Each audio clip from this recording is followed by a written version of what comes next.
Hi, I'm Ashley from Sunny Made, and we are on week 2 of the Ultimate Beginner Quilt.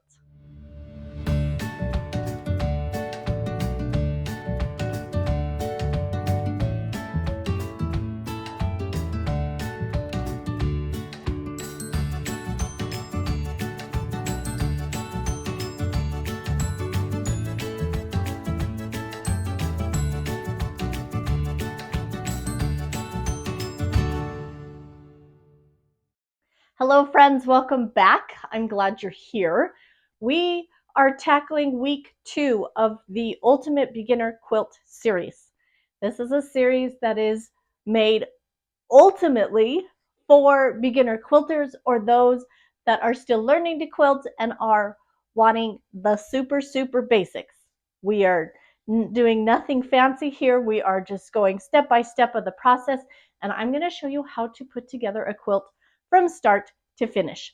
So week 1 last week, I told you what you needed for materials and supplies, what we would need to get started on this quilt. So I hope you have gathered those things together because it is time to cut. So week 2 is all about cutting our material up and getting it ready to sew and put our quilt together. So let's talk about what we have. We have our 3 fabrics, and this is where we should be starting. The first thing we are going to do with our fabrics is we're going to take them to the iron, and we are going to get them pressed all nice and neat and get those seams out. Now, the reason we want to do this is because when we have seams in our fabric and we go to cut them, sometimes the seams get in the way and they'll get all crunched up, and we end up with weird sized blocks, or they're not cut straight. And so I always say, take your fabric and iron it. Some people like to starch it. I am not a starcher, but some quilters love to starch their fabric. So if you like to starch your fabric, you are so welcome to do that. So let's first go get our fabric all pressed nice and flat. Okay, because we are using larger pieces of fabric, I'm going to just use my full size ironing board. Now, as you see, when I took this, unhooked this, unfolded this, it has this wonky little part right here. And this is one of those places where you want to make sure that you get your fabric nice and flat so that it is not in the way when you start to iron. And I am just going to hit this.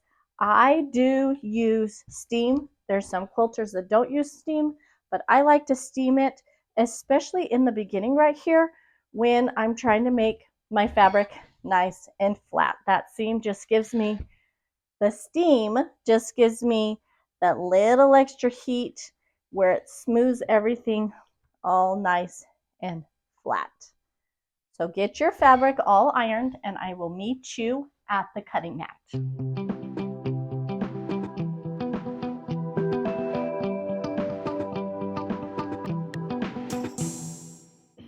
Okay, so our materials, our cutting mat, our rotary cutter, and our ruler. We're going to start with that. And then, of course, we have our fabrics. They have all been ironed and they are ready to go. So I have a large print.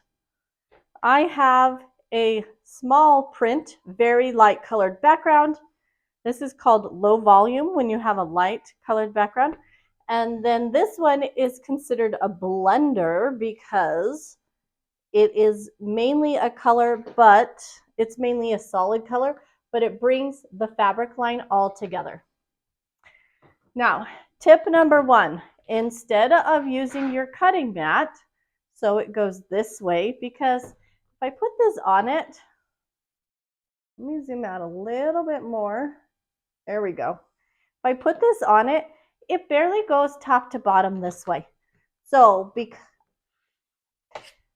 because I am going to cut the full length, I am actually going to turn my cutting mat this way, and this will allow me to cut and have enough room this way. Also, I can see my numbers both on the top and on the bottom. So if I'm lining my ruler up with, or my fabric with numbers, then I can see it both top and bottom. If I am doing it the other way, sometimes I do not see my numbers. Okay, the first thing I want to do is make sure that my cutting edge is nice and straight. Because I am right-handed, I'm going to turn it this direction so the majority of my fabric is on the left side and a little bit is on the right side. Now what I'm going to do is take my full-length ruler and line it up with, let me get this over so you can see it. I'm going to line a line here on my ruler. Oh, you can see the top, you can't see the bottom. Okay, I'm going to line up this folded edge right along the line on my ruler. That will give me the straightest edge I possibly can. As a whole, my edge is straight, but as you can see here at the end, it gets really close. So I'm just going to give it one small trim, and that way I know that I am starting with a nice straight edge. A second tip, make sure, okay, second tip is start with the straight edge. Third tip, make sure that your rotary cutter is nice and sharp. If you're having to push too hard while trimming, you're going to ruin your cutting mat and it's going to run out of, you're going to have to replace it quicker. Okay, so now that I have, this is my cutting edge, I just trimmed it all up. Now that I have it all done, I'm going to put my cutting edge on my left side, and that is because I am left-handed. Next, we are going to cut all of our blocks 4.5 inches. This is our unfinished size. So if I look here on my ruler, I have 4.5, and there is a line that goes all the way top to bottom at that 4.5. And I'm going to line up that line at the edge of my fabric. Because we have already made this nice and straight, that is the only place that we are going to need to line it up. Make sure that the rest of my fabric is lying nice and flat, that it's not wrinkled underneath. I've lined it up all the way up the side here on that same line, and holding it down with my left hand and pressing it firmly so that my ruler does not move, I am going to run my rotary cutter right along the edge of that ruler. And I missed a couple spots. And so what I'm going to actually do is start by making 4.5 inch strips all the way across my yardage. Once I do that, I'm going to take my 4.5 inch strip, and this is my salvage edge. On both sides, it is called salvage. This is sewn to, woven differently than the rest of the fabric.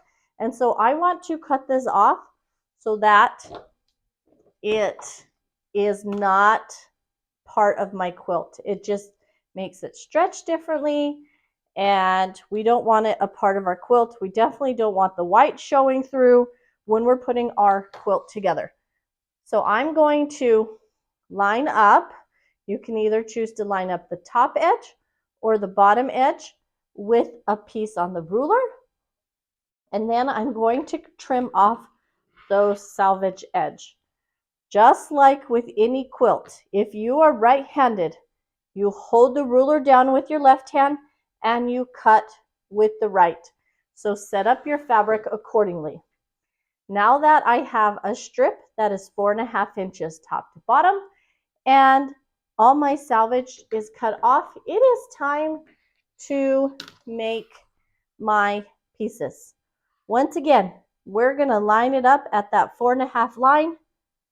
I also like to make sure that I line it up that line as well as a horizontal line on my ruler. So I'm lining it up vertical and horizontal.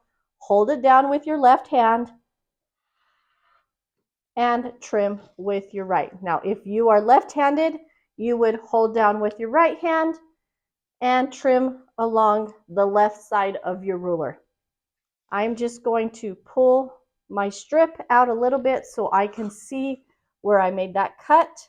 I'm going to line it up again, vertical, horizontal. Take my rotary cutter, okay, and I'm just going to do that all the way across my fabric. And I did just change this rotary cutter, but the blade on it, but if you're not getting a clean cut all the way top to bottom, that means it is probably time for you to change out that blade.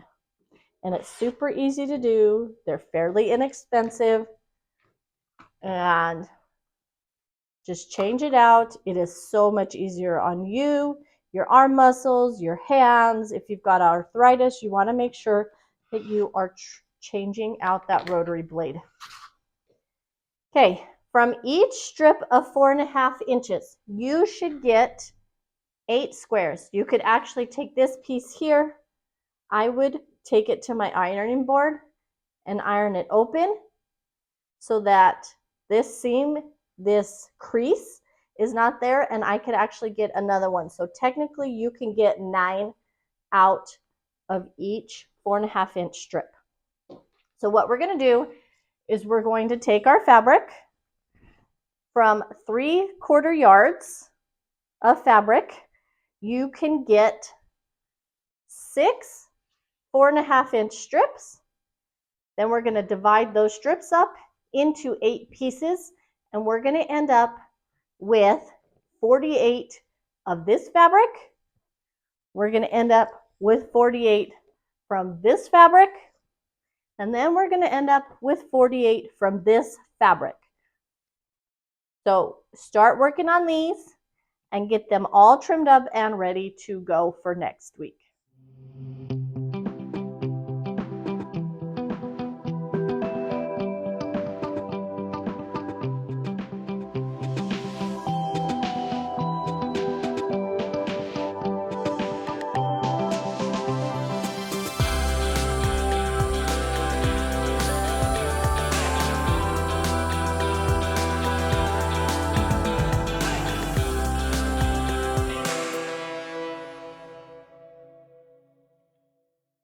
I love when I have fabric that actually has cute little sayings along the edge of the salvage.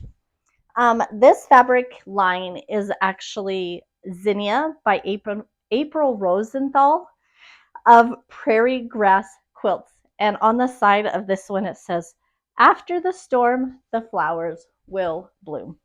And I just love those little quotes that they put together that go with their fabric line. Okay, so your homework this week is to get all of your pieces cut out. You're going to use what I just showed you at the cutting mat and get all of those pieces cut out of all 3 of your fabrics. So you have a whole week. Don't stress about it. Go get it done. If you do have any questions, make sure you leave them in the comment section below. I will make sure to come back and answer those. And then next week, we are going to start laying out our quilt, and I'm going to show you how we are going to do that. So don't forget to like and subscribe. I will see you next week, and happy sewing.